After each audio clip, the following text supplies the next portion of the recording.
don't know if you're aware of this, but working in the entertainment field can be, well... rough. Wonderful, but really hard. ridiculous. I mean, I love it, but everything about it is appealing. Let's call it challenging. It's sometimes a long time between jobs. A long time. And if there's no work, there's no money. And no insurance. Not good. And then you get a job and everything changes. There's nothing better. Until your show closes. Or your TV show gets canceled. Or the dance company folds. Or you get injured. It's a lot. It's a great business, except when it's not. The good news is the Actors Fund. Oh my God, I love the Actors Fund. Now, the first thing you have to know is that it's not just for actors. Say it with me. It's not just for actors. It's not just for actors. If you work in film, television, or any of the performing arts, the Actors Fund is here for everyone in entertainment. Everyone. All of this is the Actors Fund.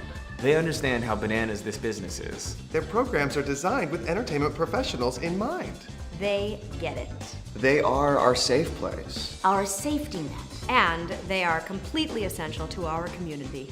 And not just for actors. The Actors Fund. For everyone. Everyone. Everyone. Everyone in entertainment.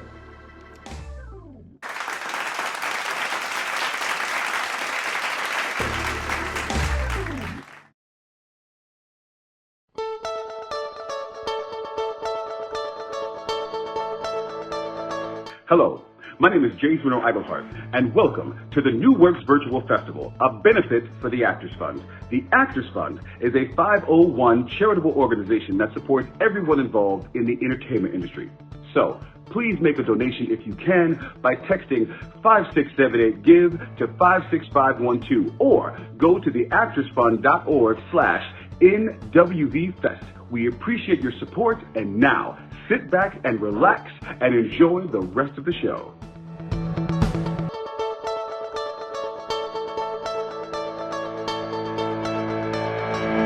Hi, I'm Kerri Kochanski.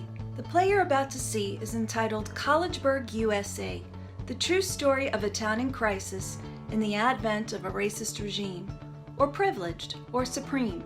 We are going to have this conversation. I wrote the play because I'm tired of the racism that exists in America.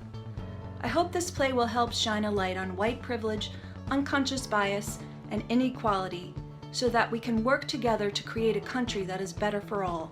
Thank you for coming. I hope you enjoy the play.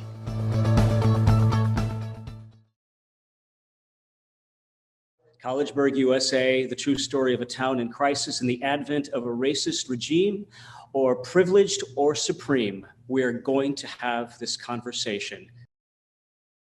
Attention Collegeburg Borough. Your attention and support is needed on November 7th to secure the safety and well-being of our town.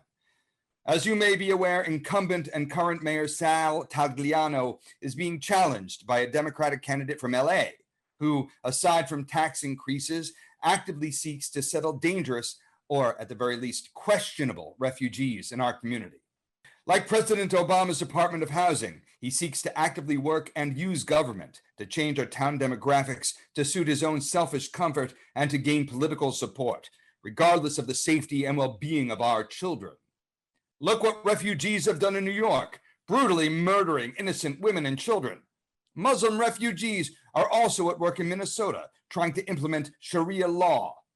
Open your eyes and see. Observe what the new Democratic Party is morphed into, using violence in terms such as racists, phobes, inclusion, and diversity to push forward a platform filled with intolerance and hate.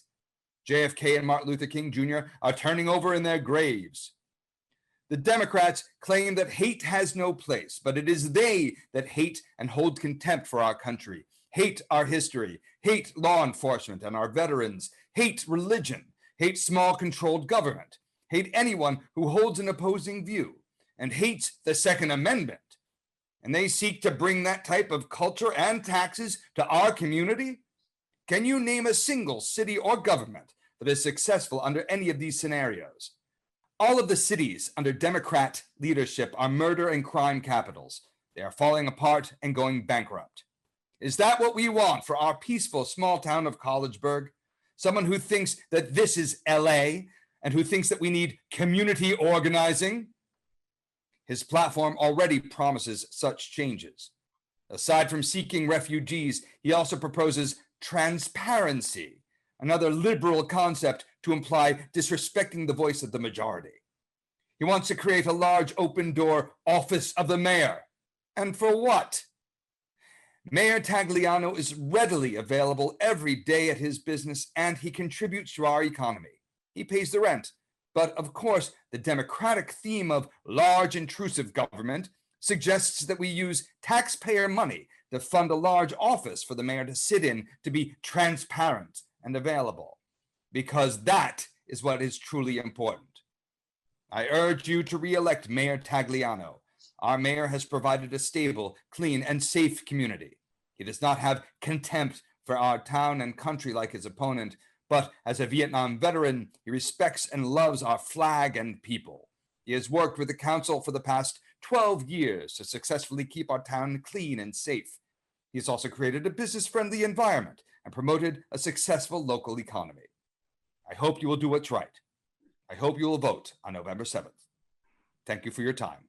Signed, the concerned citizens of Collegeburg. Horrible. Atrocious. Pathetic. Who does this animal think he is anyway? He can't even spell. Cowardly. Lame and upsetting. Definitely upsetting. Really? What? What if it's not real? I mean, what if it's a hoax? A hoax? You think this is a hoax? There is a person out there who is trying to mobilize the neighborhood, and you think... You really think that letter is going to mobilize the neighborhood? Muslim, mayor, black... All I heard was refugee. And refugee too, but that's not the point. He's black. The challenger is black. The mayor, what, he's been here for 12 years now? Yeah, because he does his job and he does it well. Do you know him? Yeah. Well, I didn't know he was the mayor though, not when I first met him. I met him in the shop. I was going there for 3 years. I didn't even know we had a mayor. I mean, when we moved here, well, I had 3 kids. I really wasn't thinking about politics. Also, I didn't see any politics around. That's why we need transparency. But he's there in the shop. If anyone would go and ask him. Why do they have to go and ask him? He should be out there. Where is there? Our town is like 1 mile long in like a circular direction. I don't even know where the boundaries are. All the towns around here, they kind of blend together. I have friends who have kids in different school districts from ours, and they live like 2 blocks west and 2 blocks north. I guess I'm on the line. What? Nobody wants a black mayor. This is the first I've heard of a black mayor. This is the first I've heard of any sort of political election in our town, aside from president. I always vote when it's for the president. I mean, that counts, especially now that we've seen what happens when you don't vote, when you don't come out and... Which is precisely why this guy is telling us to get out there. So go then. But don't you see, it's racist. Muslim, refugee, Democrat. You call that racist? Muslim. He's referring to people who are refugees who are trying to implement Sharia law in Minnesota. It would never pass anyway. This is America. We have our own laws. Laws can change. If we put people in legislature who have different views, opposite opinions. Do you want Sharia law? That's what I'm saying. He's trying to make people scared, rile them up, so they'll vote against a black man. Is the black man advocating this Sharia law then? Well, what are the facts? Look, I'm just saying the letter is racist. And to write a letter trying to mobilize white support because you're afraid of voting a black man into office? I don't see anything. Not one thing in this letter in reference to black. How do you know this guy's black? I have heard things.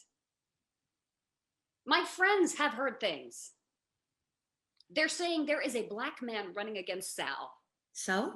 Black man, not reverend, not guy. Black man. I get it. He's a black man. But he's more than that. Okay. Why are you getting all upset about this anyway? You're not even black. I have black friends. I have Indian friends, Hispanic friends too. I take on their pain because I am their friend and I support them. Are they upset? Would you be if you were black or Indian? Where are they? Anyway, these friends. Around. At the gym? Why?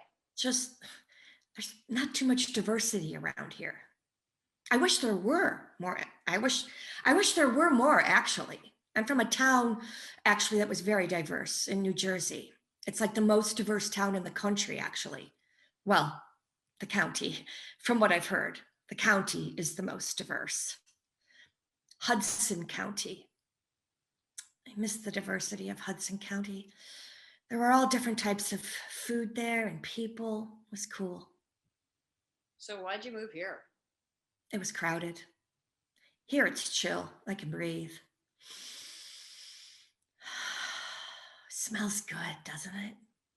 It's nice. What is it? I don't know. Some flower, I guess. I just enjoy it. Don't think much about it. Just enjoy it.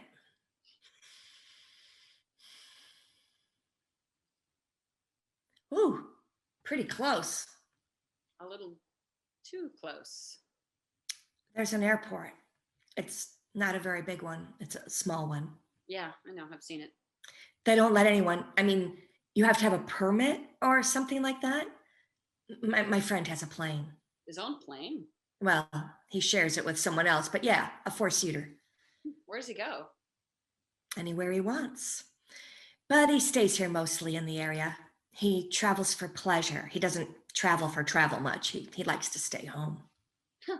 So he just flies planes, his own plane. It's a hobby. Nice. You ever go in it? Nah, I'm always busy. With goddamn hockey. It's expensive, isn't it? From what I've heard. I don't know. Steve takes care of it. I don't ask questions. I have too many things to worry about. I do, a lot. Just because I don't work, it doesn't mean I don't work. I have kids. I have a house. Some people have kids and a house and a full-time job. Well, I have a life, my life. People have lives and they're all different, but they're all valid. Except black lives. Why are you talking about black lives? Didn't you just say that we shouldn't call the black man a black man, that he's a reverend, that he is whatever else he is? Didn't you just say? I did. So why not tough lives, hard lives? Why you gotta say black lives? Because it needs to be said. Black lives don't matter. Not in this country. Okay, Shane. No, really, cops really do pick on black people. You saying you don't lock your doors in Norristown when you're driving down the street? Or Trenton? First of all, I don't go to Norristown. There's nothing for me in Norristown. The only reason I might go to Norristown is because they have a library there. And if they don't have a book in our library, then I'll go to the shared library, which is in Norristown, if they have the book. And then one time I did actually have to go to Norristown when I had jury duty. It was a pleasant experience having jury duty. We had a lunch break. I ate Mexican, authentic Mexican, right across the street from the courthouse. I told all the jurors about it. And then the next day they went and we all ate. What kind of case? Robbery. I was not selected. Just sat for 2 days in the pool. They say that it's an honor to serve. I would have served, but I wasn't called. I was passed over. Well, passed over. What's the reason you were passed over? I don't know. They didn't say. But when they asked if I had a person in my family who was involved in the police force, I raised my hand. So I think that did it. My brother-in-law, He's a chief of police in New Jersey, a really bad area, too, Patterson. Oh, talk about a tough life. Those people in Patterson have it tough. Those people? Feel sorry for them, all. They were born there, raised there, and there's no way out for a lot of them. When you're poor, well, how are you going to rise up when you're poor and you don't have money to help you and you can't get money because you don't have a job, because you don't have an education, because you can't get an education because your parents don't have money? So you do understand systemic racism. I didn't say Black. I said Patterson. There are all shades of people in Patterson, I imagine.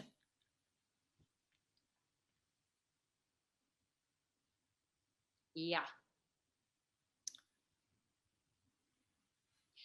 Well, I guess I'll go check on my friends. Hey, I'm your friend. Help. This letter is confusing. We'll look into it. I don't want to get involved. But you are. You are involved. It's your neighborhood. It wasn't in my mailbox. It was in your mailbox. You live 5 streets down. It's your mayor. It is. It is my mayor. Are you voting? I guess I have no choice. You too. You do have a choice. There is a challenger. For the first time in 12 years, there is a challenger. I don't know anything about this guy. I don't know anything about politics. You know me. Do you think I would ask? Do you think I would impose if I wasn't so riled up? You're really upset. It's our town. I haven't seen any Black people in our town. But now there's one. There is one. I'm not saying I wouldn't hang out with people of color. I would. Of course I would. I wish there were people of color. I wish that there were more diversity in this town. We need some Turkish. I've always said that we need some Turkish. Some Turkish food. When I lived in the Netherlands, there was Turkish. And ever since then, I've been searching for some Turkish pizza in the States. But I can't find it. Not like the pizza I had over there. Crisp and hot. Not temperature hot, but spice hot. There's certain spice, I don't know, you can't get it over here. I can't find it because there is no Turkish here. But you know, really, I wish there was. I wish there were Turkish. Vote for Hugh. Vote for Hugh. Vote for Hugh. Vote for Hugh. Who will you? Who will you? Who will you? Who will you? What you do? What you do? What you do? What will you? What will you? What will you? What will you? Who is this guy anyway? His name is Hugh.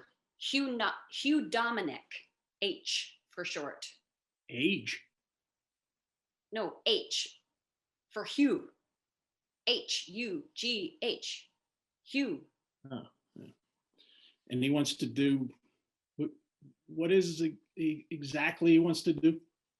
Create a space for people to be heard. Isn't that the council meeting? I mean, you know, I'm just a dad, but I heard it. What does being a dad mean? It means that I don't have time to look into politics. I have more pressing things. Kids. Kids is exactly why. Do you want your kids to grow up like the way they're growing up? Being afraid? My kids are not afraid. Well, some kids. Who? Those in my neighborhood. Your 2-block, 2-car neighborhood. It's 6 houses. And 2 of the 6 have minorities. What kind of minorities? Indians. Indians are minorities. Not American Indians, Indians from India. They're lucky they escaped. Just saying. You ever been there? Where? India? No. No. My wife, she goes there for work. They make her travel. She doesn't want to travel there, believe you me. She doesn't want to go. The food alone. I mean, but when she gets there, mothers hitting their babies, slapping them in the face to make them cry for the tourists. So the tourists will cave, throw them some coins.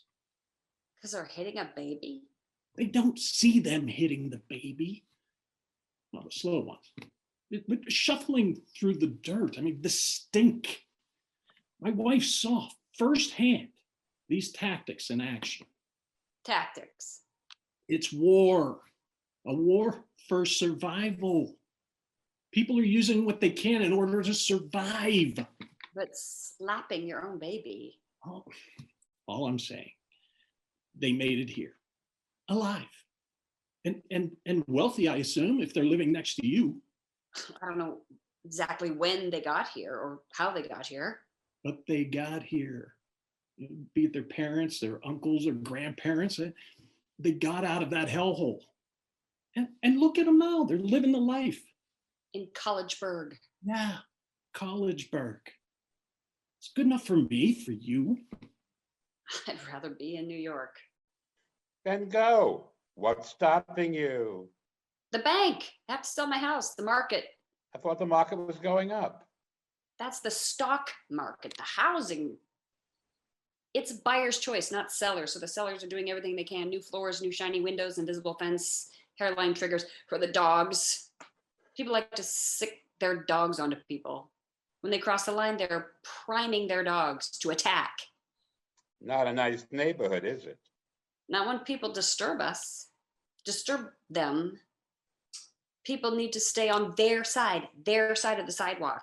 I thought the sidewalk was for everyone. It's neutral. Depends where you are. Depends what you're doing. Are you selling cookies? Are you trying to shut down the bakery? The bakery that everybody knows, loves, the bakery that's been here for 40 years. The Italian bakery. The Italian bakery, yes. I love the pizzles. Everyone loves the pizzelles. That's why they're still there. But maybe they need a new place. Spice could make them even better. But they're good how they are. You're reluctant to change, aren't you?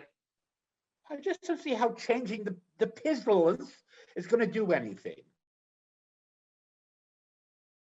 Neighbors with different tastes. Well, they can open up their own bakery. They're trying. Sometimes it's not good to try. Sometimes it's better to stick with the program. Why? Because it's the program, and we are programmed to stick with it. If we don't stick to the program, I don't know what would happen. I really don't know what would end up happening. Chaos. So, a little chaos? There is comfort in routine. You know, routine is very comfortable. Tucking your baby in bed at night, putting on your slippers, taking a shower before you put on your slippers, and making dinner for your family earlier in the day, shopping, choosing groceries. I have a choice. Beef bolognese or vegetable lasagna or chicken glacé. It's what I do, make choices. All day long, I make choices. And you know how long it has taken me to get to this point? All I have given up and sacrificed? It's been lots. I'm telling you, it's been lots. A lot of needs, physical, emotional. But the comfort, it draws me back. It keeps drawing me back. The choice is mine. I am not trying to take away your choice. Thank you. All I'm saying is consider it. Consider a change, then make your choice. After you have considered. Be open is what you're saying. Exactly. is what you're saying. You're not demanding. Demand? No, I would never demand. Not ever. Okay, I will. I will be open. Let it in. You're not open enough. There. I'm exposed. You are. I'm naked. Not fully. You still have trappings, shoes, belt, pants. Pants. I wear the pants, and I will continue to wear the pants. You're not going to take off the pants. I am not going to take off the pants for you. For me. For you. Yes, you. I do not want the pants to go to you. How about someone else then? I don't see anyone. I could get someone here. Why? To expose you further, to strip things down, to pile new clothes on top of you and make you better. Who better? You better? How is that better for me, looking like you? I'm good. I am still all good. This skin is good. These pants feel fine. These shoes, I can walk for miles, I can run, I can skip. And these shoes, they are not gonna scuff because there'll always be someone to shine them. I will go to the store and shine them, get them shined by someone who will be there, who will always be there, ready to shine my shoes, as long as there is a shoe store. And there will always be a shoe store, because I will always want my shiny shoes. My shoes shiny. My sunshine, silk-lined wine shoes for drinking, thinking, feeling, blinking, for whatever I want to do. I will wear these shoes, and they will outshine you, and you will view them. You will get so jealous, and I will bask in your jealousy. I will bathe in it. You will. You will bathe in. No, not really. Actually, I'll feel bad. I will feel bad. I will be bummed because I'm a jerk. But really, I'm not a jerk. I will be bummed that your shoes are not shiny, not as shiny as mine. I will be bummed for you, but I will still be happy. Happy for me. Why can't my shoes be shiny too? Because someone needs to shine the shoes, and someone needs to get the shoes shined. You can't take turns? That's not how it works. There is a dynamic. And usually the person that works in the store cannot afford the shoes in the store. There are other considerations, you know, breakfast, bus fare. That's really classist. I didn't make class. God did. God did? Why were we born here then, huh? Born here instead of Kazakhstan. Did you put you here? No. Did your parents? Well, sort of, but their parents before. And where did you come from, you know, originally? I don't know. It's too far back. All I know is Ireland. We came from Ireland. And they, your ancestors, they were smart, right? They were smart enough to come here, get out, so you could have all this. I don't see anything. Well, you know what I'm saying. All this. Whatever your heart desires. Except someone to buy my house. It's a beautiful house. Why would you go elsewhere? I'm getting tired of all this same. It's all the same. Different. It's starting to be different. First, it'll be black because that's what's happening now. They're letting in blacks, a black mayor. Who? Who is bringing? Well, he feels comfortable. And he's got some supporters too, the minorities, the ones who are already here. And then they'll bring in more flavor once he gets elected. And that's what they call it, flavor. From what I understand, from what I've read, from what I remembered from the 1980s. We've moved beyond. So then now what? Street? ghetto, urban? What's the word? I don't know. I just don't know. Well, I don't want to take your time. You have a lot of mail and you need to read. I bet you're going to read.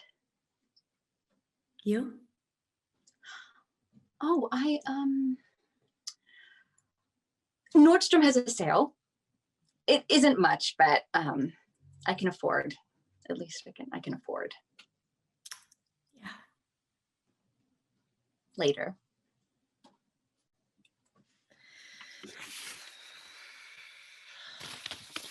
It's the letter. I got one. What are you going to do then? What are you going to do? Come with me. Where? To the rally. No. There's something I need to do. There's something I need.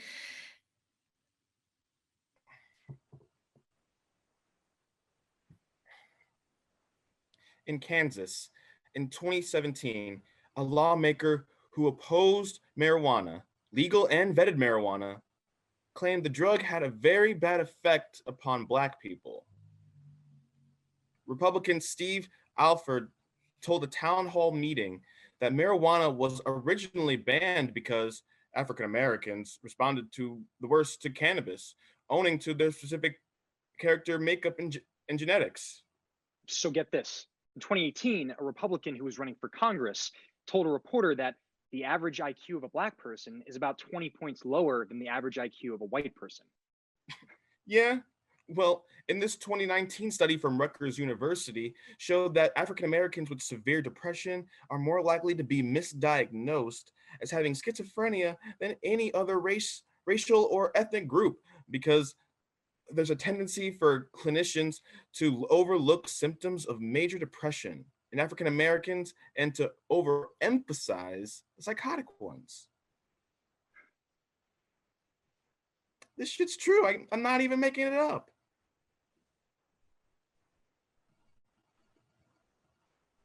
Hey, how are you? No boys? The boys are in school. You're not thinking of getting a haircut, are you? Because I don't do women. I mean, it's just me today, so. No, I'm not here for a haircut. It took a lot of work for me to find a place, actually. When I moved here, I didn't like the way the salons did my hair. They kept messing up the color. And so I went from this place to that place to another place, way out on the outer edges of town, and then past even. My current salon is Bluebell. I'm very happy with them there. If they make a mistake, they'll admit it and they fix it. They don't try to tell me some bullshit like it'll lighten over time, or wait a while and wash it, it'll all work out. I invest a lot in this hair. Time, money, it needs to be right. It needs to be just right. It's not like a shirt you can just take on and off. I mean, I wear my hair every day. I'm bald. It's easy. Well, anyhow, well, why I'm here. There's this stuff going on around town, this letter. The letter. Have you heard? Sal didn't write it, and Sal doesn't know who did write it. So he knows about it. I mean, it's a really bad letter. Like a white supremacy letter. I mean, we don't have those issues, do we? I never thought we had those issues. We don't. I mean, I've lived here 9 years now, almost 10, and I have never, and now all of a sudden. We think it's him. Him? The guy, H, the guy that's running. Really? The guy that's running? He's trying to stir shit up, make like there's a problem, but really there is no problem. You just said. Oh, Sal, then what does he say? What's he gonna say? The guy's 70 years old. Sal is? He's the mayor because no one ever wanted to be mayor. The old mayor died. And so Sal, well, he's not like a political mayor. He goes to parades, opens businesses. It's the manager, the guy who's the town manager. He does all the important stuff, the business, the contacts. I mean, our town, you know. Yeah. It's not like it's Philly or Newark. It's Collegeburg. It's a sleepy little town. It's Mayberry. That's what I thought. But people are trying to tell me. I mean, I thought there was something wrong with me or with Sal. Sal's the same Sal, and he's not going to apologize for something he didn't do. People have asked him? People from the campaign, their campaign. They have come here, come to the shop, asked him to apologize, and then they have accused him of stealing their signs. What 70-year-old man is going to go out on the streets to steal signs at all hours of the night all over town? It does sound kind of ridiculous. And then they want him to do a debate, attend this town hall, meet with their candidate. Well, he is running. But why? So he can talk about the letter. This guy, he's got it up on his website. He's got social media and tweets. He tweeted to Obama. Get this. He tweeted to Obama that if he gets elected, he will become the first Black mayor of Collegeburg. Why are you going to do that? It's not Chicago, it's Collegeburg. In the voting, they moved that to the college now too, because they're expecting a turnout, a lot of people. But if they think he wrote the letter, but if he didn't write the letter, and no one knows, and no one he knew wrote the letter, and now they're making it look like, I mean, people are going to vote against him because it looks like we're racist. Like Collegeburg's a town that's full of racists. So in order to disprove that, we have to vote for the Black guy. Only we shouldn't just vote for the Black guy, though, because Collegeburg is not really racist. It's just this guy that's trying to win. That's not right. That's not fair. This is making me mad now. That he would use this, that he would use the nationalism, the nationalist issue that is going on in our country and bring it home here to Collegeburg when there is no reason. There are like 4 Black people in Collegeburg. I know, because I know the police. Well, the police know everyone. See, that's what I thought too. There are a lot of Indians. They come in the store here, and some Asians. Not very many Asians, but a few. Yeah, a few. I've seen a few. It's fine though. Yeah. I mean, I like the diversity. I miss it actually.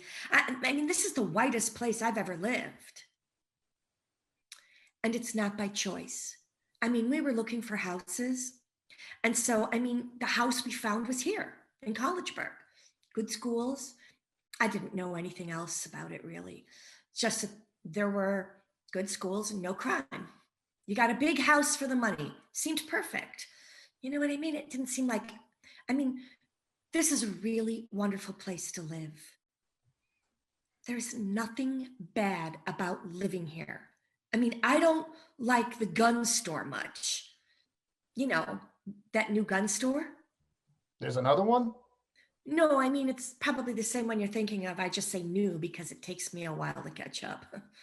Having kids, you don't notice as much, the day-to-day stuff. I'm always focused on the kids, the school, the hockey. Anyway, yeah, guns. Yeah, I don't like that store. I don't like that store being there at all. But I'm not going to protest. I know that's the culture. Out here in Pennsylvania, people hunt. I don't hunt. I don't like hunting. But I'm the transplant here. I'm not the native. I'm not just going to come in and try to change the culture. I don't think it's my place, even though I've lived here for 9 years. I do consider myself a Pennsylvanian, though. I am finally now a Pennsylvanian. But my roots are Jersey. I can't try to change what's been here for years and years. I mean, I can fill out a survey and state my opinion, even call a congressman, but I am not going to stage a protest. Or write a letter? Really? Well, why would he publicize it on his Facebook? Why would he make up all these flyers saying hate has no place? This is not a hateful community. Has never been a hateful community. How long has he lived here? a number of years. He's a pastor. Seems strange. A pastor who has all this information about him on the internet, all this press, all the good deeds he's done. Google Sal.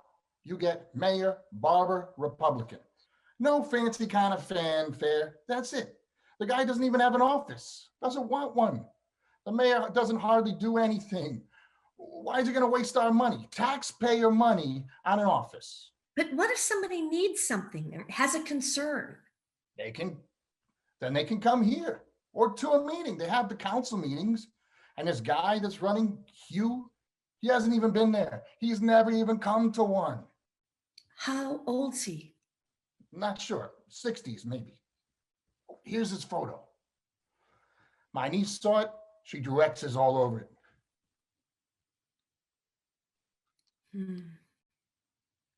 Well, okay then. You have a sign?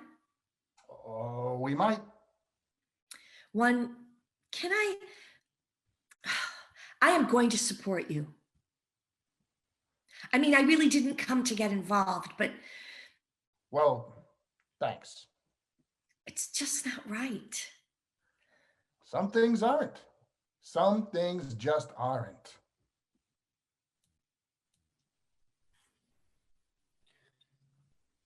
If you look at the anterior portion of the skull, you will notice that its presentation is full and elevated. The skull is large and oval, and the face is small in proportion to the head, with well-proportioned features. The nasal bones are arched, the chin full, and the teeth vertical. Now, if you look at the presentation of this skull, you will see the head is long and narrow, the forehead low, the cheekbones prominent, the jaws projecting, and the chin small. Now, what I have done is I have taken measurements of these skulls, measurements of their internal capacity or cavity. I have filled these cavities with white pepper seeds and then measured the volume of the seed which I have used to fill each sample.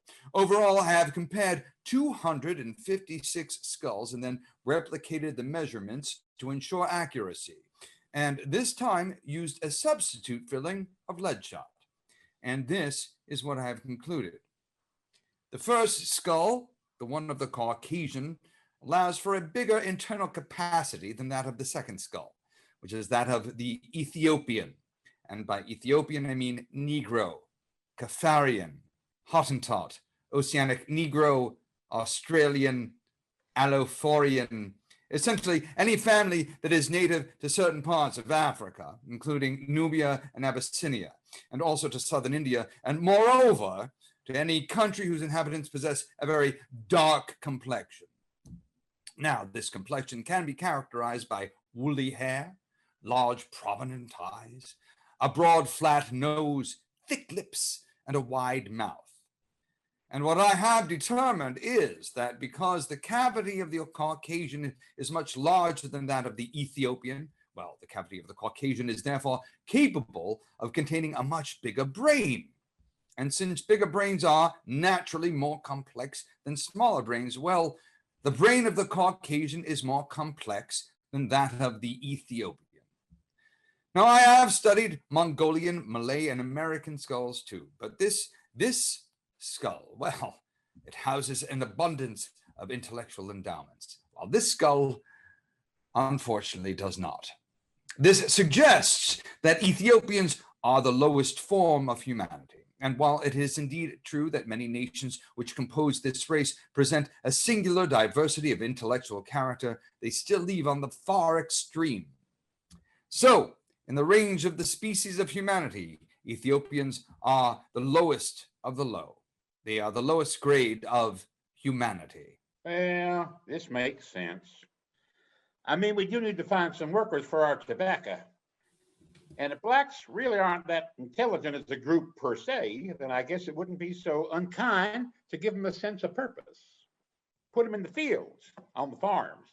Not that they're going to notice or see themselves as at any sort of disadvantage, since they're not capable of composing music or understanding business or contributing anything to society beyond their brute labor, which In your opinion, which research in the past 100 years, well, it has been able to prove biology. For although a number of different physical characteristics exist in various types of skulls, as far as research and observation have been able to prove, the chromosome number of all the human races is the same. And all of the 5, 7, or 10 races, depending on who you follow, are interfertile. Also, the blood of all races is built in the same pattern of agglutinins and antigens. And the appropriate blood type from one race can be transfused into any other without untoward effect. Thus, in spite of the question of physical differences between groups of people, an imposing substrate of similarity underlines these differences. This means genes, not skulls, are the correct route to determining a species. And there is only one species, the human species, or that which Carl Linnaeus coined in 1792 as Homo sapien. None of this polygenism with Caucasian, Ethiopian, Mongoloid, American, by which you mean peoples native to America, what lay people refer to as American Indians. But although genes are a way to determine that we are all one species, they are not a way to determine intelligence. For intelligence is created by something other, by that which we do not know.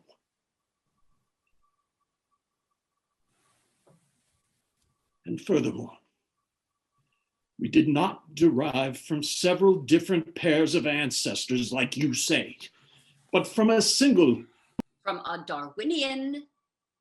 Or rather a biblical, because that's really the crux of it all.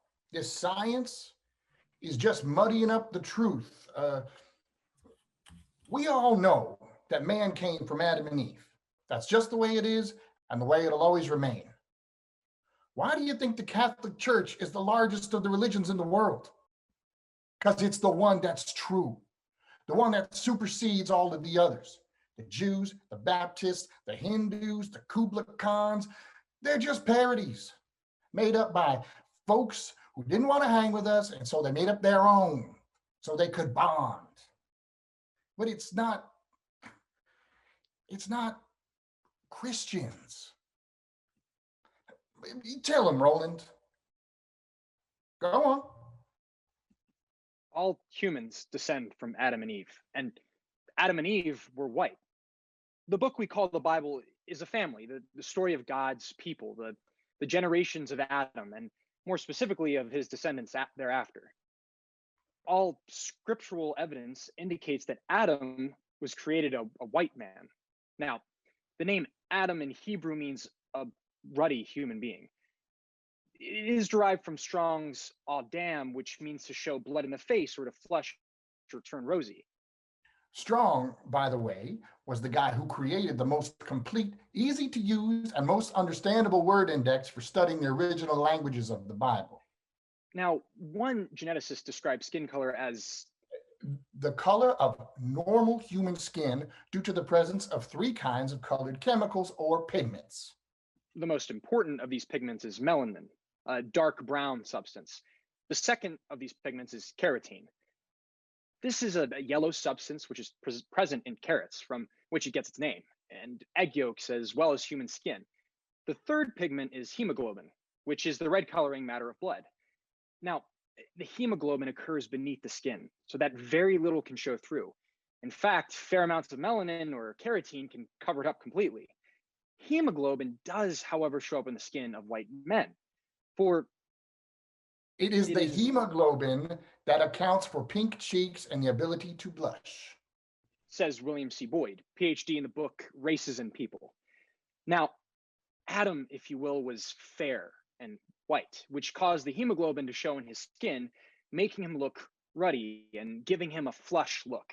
Thus, the word Adam is a descriptive name, and here indicates certain physical characteristics that the man Adam possessed. Now, it can be argued that other types of races can blush or turn rosy like Adam did as well, but other races don't show blood in the face as pronounced as the white race does. And one never asks any of these other races who blush if they can have any white or mixed into their past generations. Thus, Adam was a man who blushed, and Adam, the first man, was white. So where do the Negroids, I mean, how do they fit in? They are subhuman. The Bible suggests, for when Cain killed Abel, he was cursed and driven out the land by God. In the 4th chapter of Genesis, he states, I shall be a fugitive and a vagabond in the earth.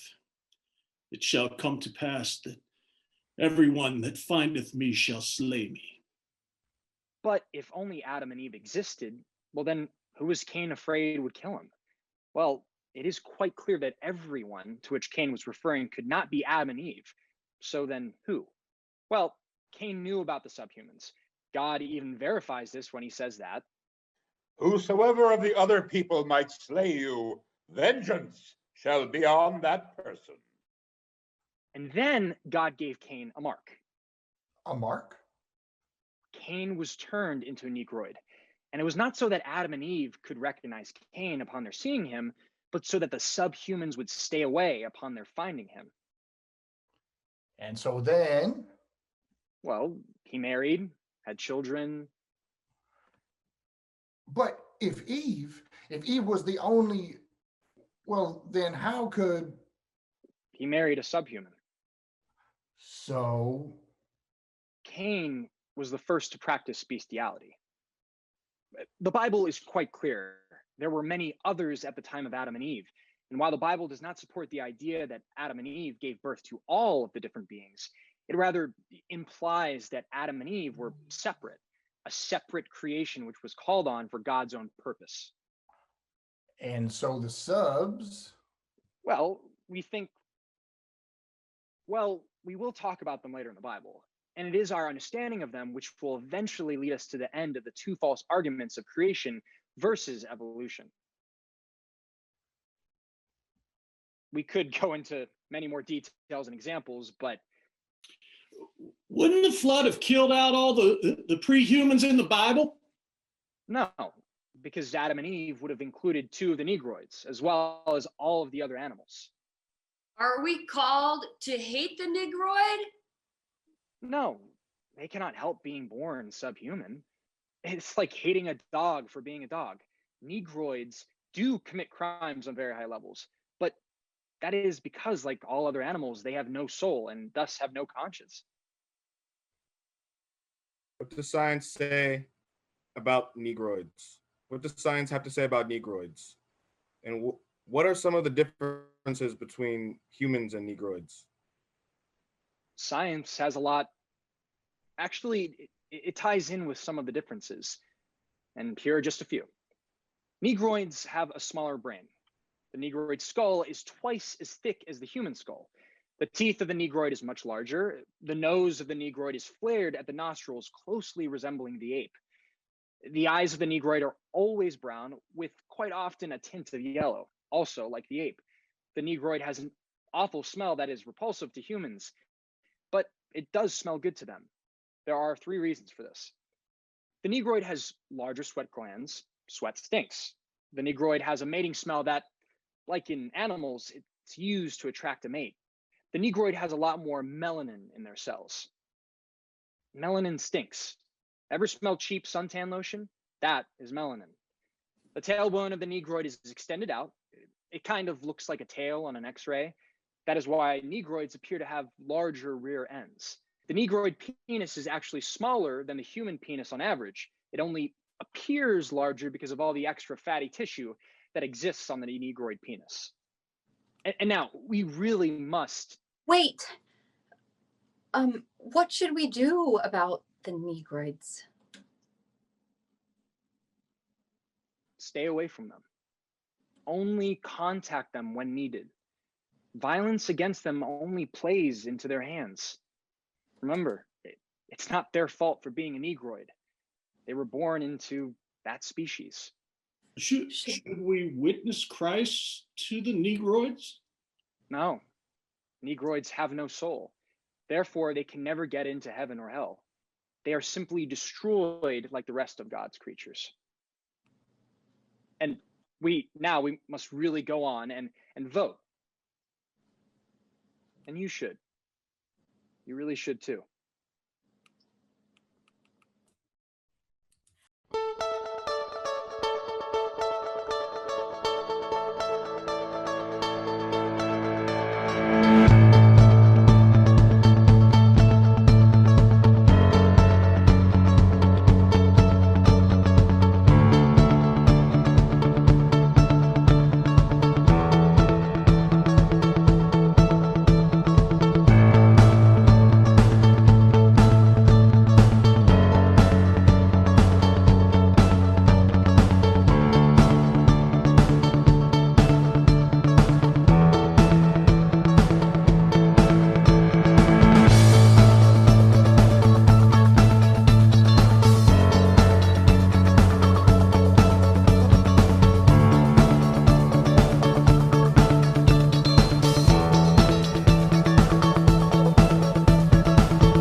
The last thing we need to do is monkey this up by trying to embrace a socialist agenda with huge tax increases and bankrupting the state. You go down the road a few generations or maybe centuries with the intermarriage, I'd like to see an America that's just not so homogeneous, that we look a lot the same. These guys with the name D Money, Smoothie, Shifty, these types of guys, they come from Connecticut and New York. They come up here, they sell their heroin, they go back home. Incidentally, half the time they impregnate a young white girl before they leave, which is a real sad thing because then we have another issue we have to deal with down the road. And then they rob, rape, pillage, N-word, N-word, N-word.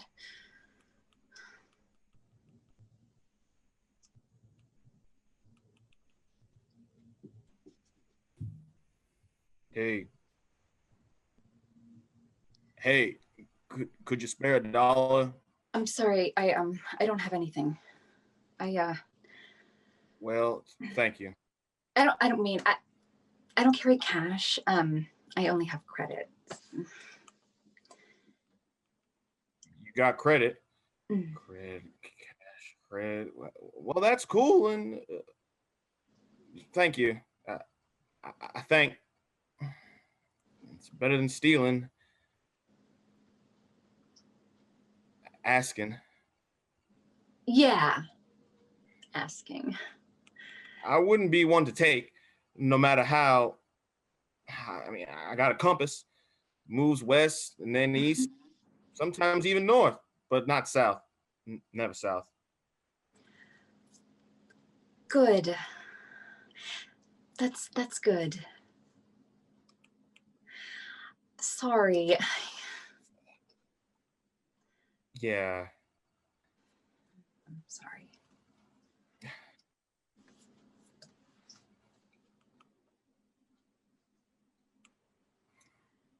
Wait. Thanks. Well, thanks. I was just gonna. Well, I have enough.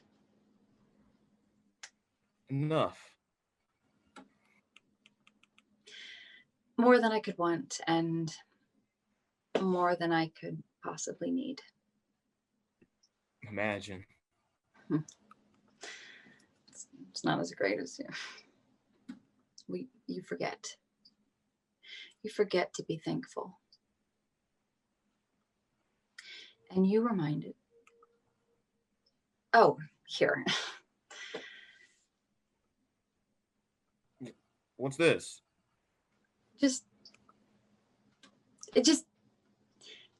It's yours. And you deserve. But I didn't. You don't have a coat. And everyone deserves a coat. It's chilly. And here, I will buy you. You're crazy, lady. Let's go.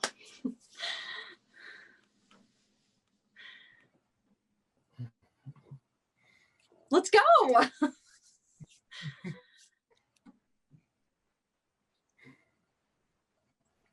White people did not emerge from Black people. This is what we're finding in the news. The genes are shared. It's used to be believed that dark-skinned genes were specific to the African continent, but they are not. Now, researchers have found that the genes that are responsible for the skin, the pigmentation, well, those genes, they arose around some 900,000 years ago, before Homo sapiens evolved in Africa, in populations all over the world. Do you know what this suggests? This suggests that people from light to dark have coexisted for hundreds of thousands of years. People in the same space have lived together, maybe even since the beginning of time, or maybe even since the beginning of living. White people did not evolve from Black people, as some have suggested, to become better, to become more advanced. And Black people did not emerge from white people. We are both separate and equal. We are strong. We have stories, our own stories. And our lineage does not depend on biology. It depends on time. What has happened over time since the beginning of, since God made us in his image, since God made Black and white, or the universe, if you don't believe in God, if you're not religious. Those are the facts. Now, it's not up to me. It's not up to me. I just have to do what I believe is right, because I can't solve everything. And I don't think that he did send the letter. People are talking. They're saying what I... Do you have proof? No, but it doesn't make sense. Do you see any flags? Any flags bearing the Confederate logo or a cross? Nooses? This is not the type of a community. So when did these people move in? When did all of these supremacists suddenly arrive? They already, it's just a different form of, but now they're using their voice. You don't have to perform the actions, but just the thought, the intent, it's just as bad because it's tricky, making people think you like them. But then inside, you're really scheming to take everything for yourself. Get it all and We're guilty, all of us. Whites are guilty. If we don't speak up, we're on the top of the ladder. We should be pulling people up to stand with us, not leaving them dangling at our feet. If we don't, then what does that say about us? What does that say about our system, our soul? We're not trying. We're just not trying enough. So this is your chance to try then, this election. This election. But what if it's fake? What if it's not? It's hard to tell. It's just hard to know. Why would you want to keep him anyway? What good is he? Things are good, stable. Why mess it up? Because it could be better.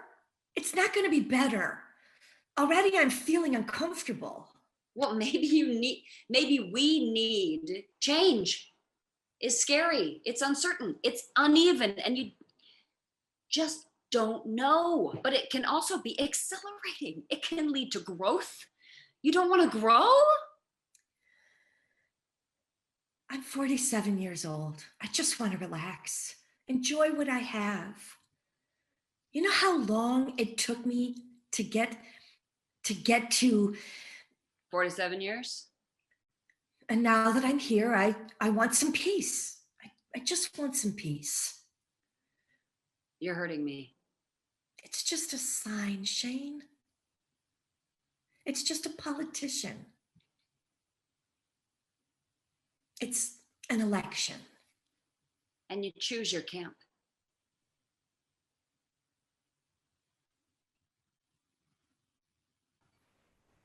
Back in the day, people wore chains. Chains that linked them together. Chains that showed who you belonged to, what group. Now, we don't have chains. And our allegiances are spread all over. And people can't see. And some, they don't want to show. But it'll all spill out. And one day, it'll burst. They need a leader. Someone who's going to stand up and unify. Until they do that, one of all those scattered Black Lives Matter marches, who's wagging the tail? Who's leading the pack?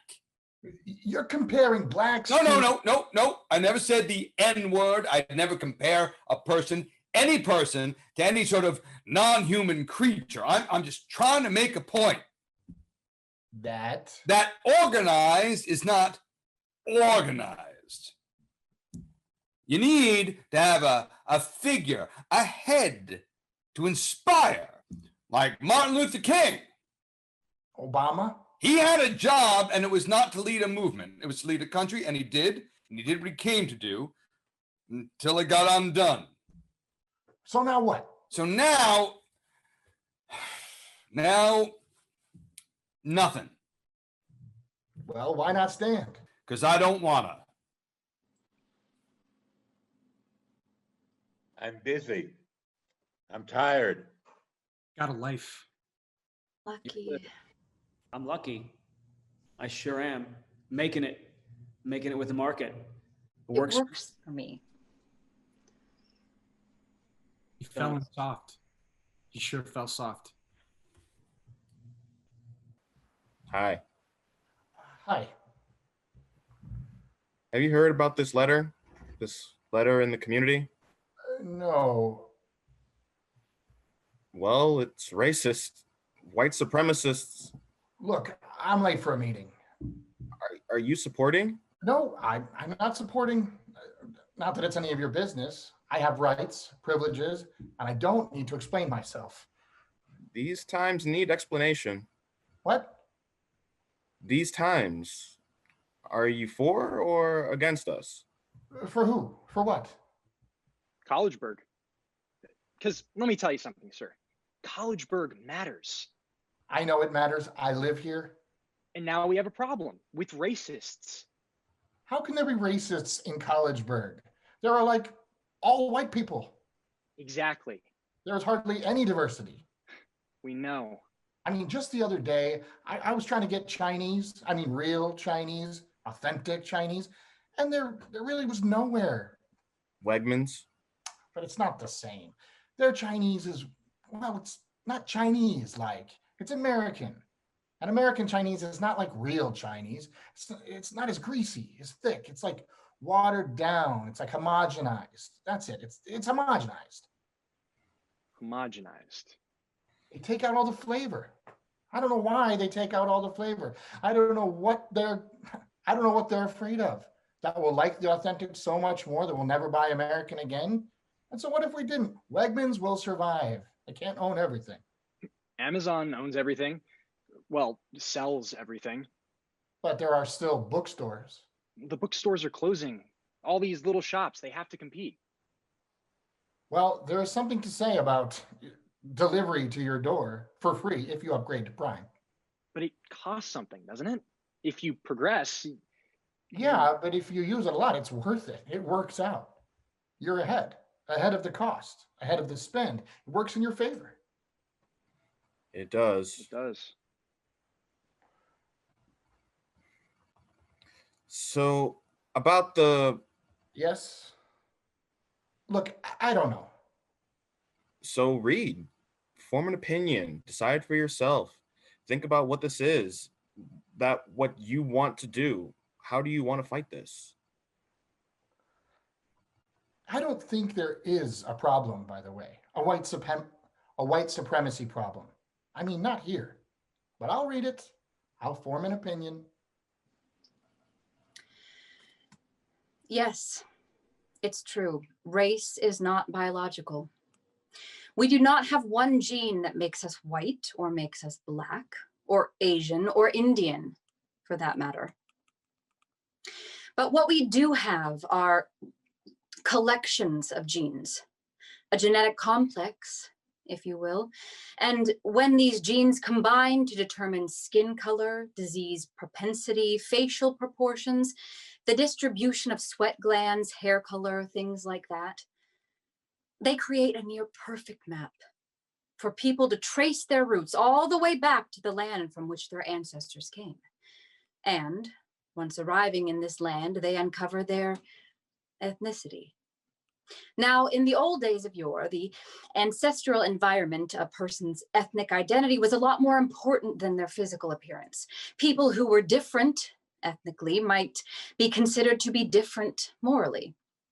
And while they could pose a potential threat, they could become a potential ally. And they could possibly embrace a new person's value as well as share some of their traits and taboos. So which of these people would you choose to be friends with? The one who seemed a little more like you, or the one who seemed a little bit less? I know which one I'd choose. It was about survival. So yes, you could say that race is not biological, but it's real. At least in the sense that we can definitively assign human beings into racial groupings according to set patterns within a small fraction of their genetic makeup. It is these patterns which kept us alive until we evolved into who we are today. People who know better. We just do. We don't have to run for our lives. We don't even have to think about whether or not to roll down our sleeves. A society that knows. We have courts, we have diversity trainings, we have common decency. To whether or not we choose to be afraid or not to live and to include, to reach out our hands. Nobody's trying to take away our lives. Well, except maybe a few radicals. And so what is the threat? Where is the threat?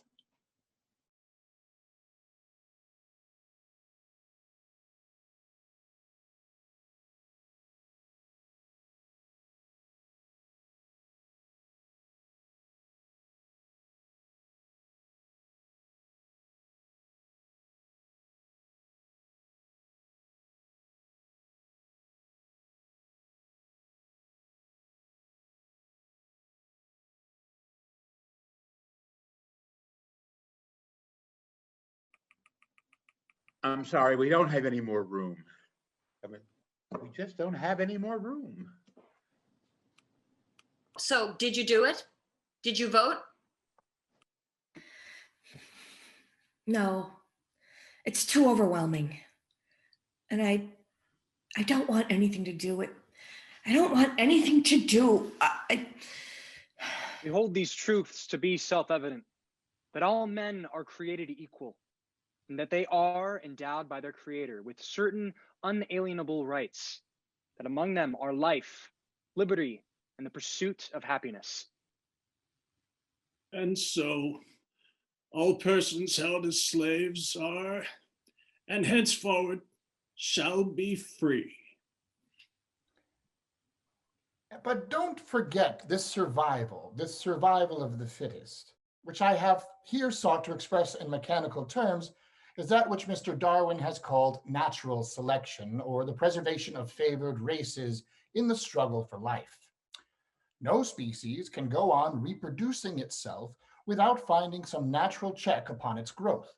The best adapted to its environment will pass down its superior traits to its offspring. If we accept the theory, and I, without reservation, do accept it, that all animal life descended from a few primitive forms, we are able to trace step by step every state in the development of the higher forms of life. There is a certain point at which races and nations have seemed grown. They pass into a lethargy or decadent period, and from this they never advance. The African has reached that state of lethargy. At the dawn of history, he was fully developed, and during the past 3,000 years, he has not made one step of progress.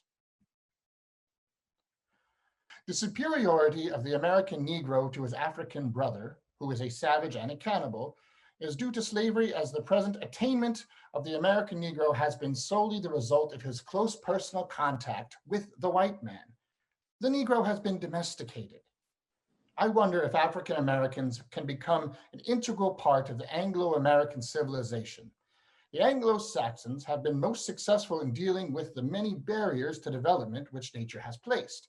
The Black man has never been a competitor, but has always been subservient to the white race.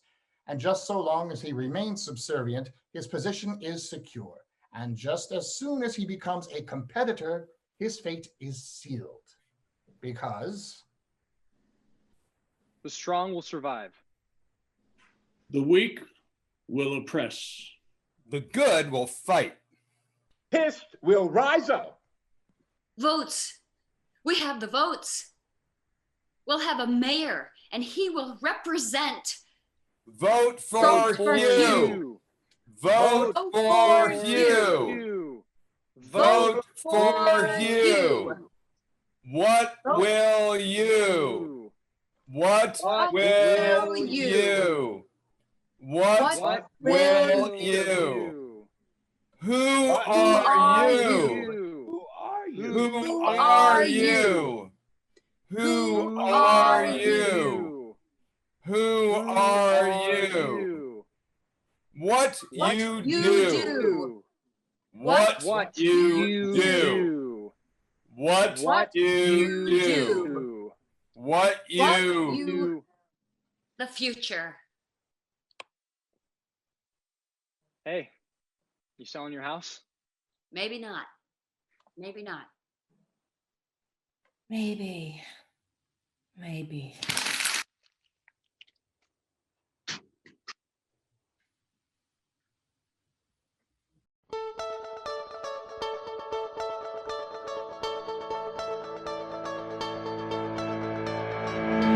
You cannot battle things that are hidden.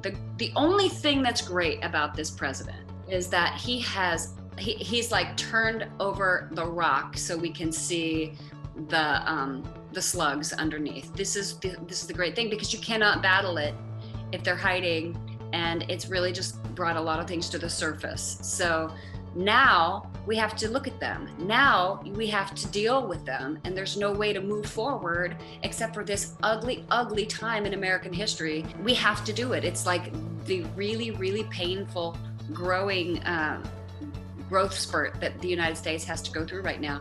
But we have to do it in order to get to what's afterwards.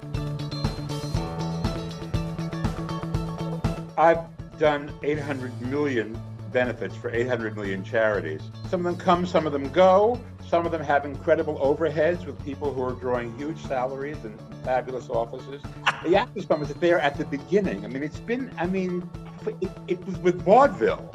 And it still maintains its upright reputation and its ratio of money, of cents on the dollar that go to people who really need it.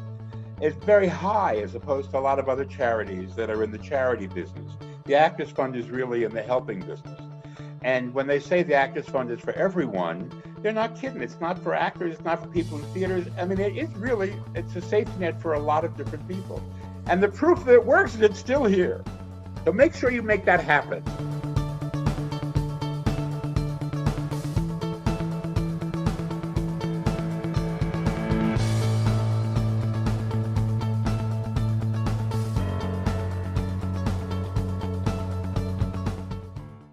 Thank you so much for tuning in.